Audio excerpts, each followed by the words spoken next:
នទាំងអស់គ្នាសុខសប្បាយអត់កូនចាអរគុណព្រះសម្រាប់សុខភាពនិងសុខភាពដែលព្រះអង្គតែងតែការពារដល់កូនទាំងអស់គ្នាអញ្ចឹងថ្ងៃនេះជួបជាមួយអ្នកគ្រូសាជាថ្មីម្ដងទៀតហើយនៅកិច្ចការថ្នាក់ទី4ហើយមេរៀនថ្ងៃនេះគឺរៀនមេរៀនទី20រឿង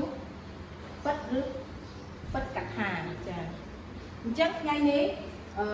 យើងនឹងរៀនពីរឿងពិតហើយនិងពិតកថាតោះអញ្ចឹងយើងមកមើលពីនិយមន័យ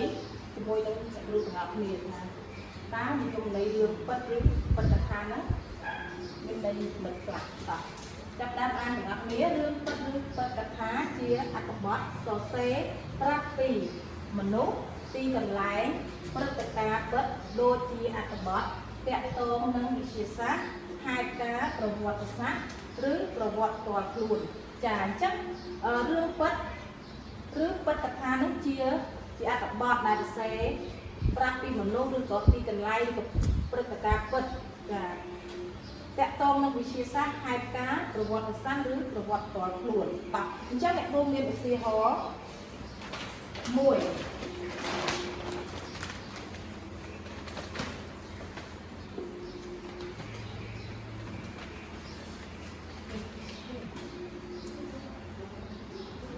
កូនចាំផ្លែดูบัตรผม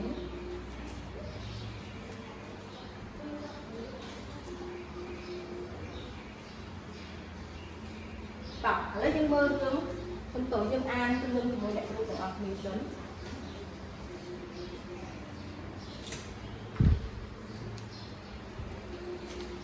តោះអញ្ចឹងយើងមើលទាំងអស់គ្នាសម្ដេចសង្ឃរាជជួនណាប្រសូតនៅថ្ងៃ11រោចខែប្រពន្ធឆ្នាំវស្សាឆស័កពុទ្ធសករាជ2427ត្រូវនឹងថ្ងៃទី11ខែមីនាឆ្នាំ1883លោកចម្រើនវ័យ11ឆ្នាំ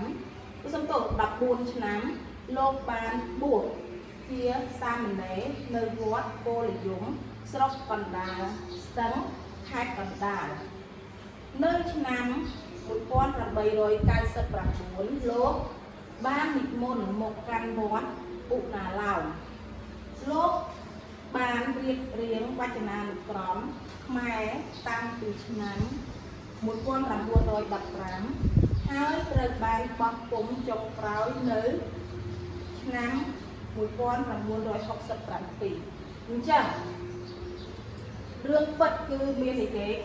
មានឈ្មោះពិតប្រាកដមានទីកន្លែងព្រឹត្តិការណ៍ដែលពិតចាអញ្ចឹងដូចនៅក្នុងរឿងនេះសម្ដេចជួនណា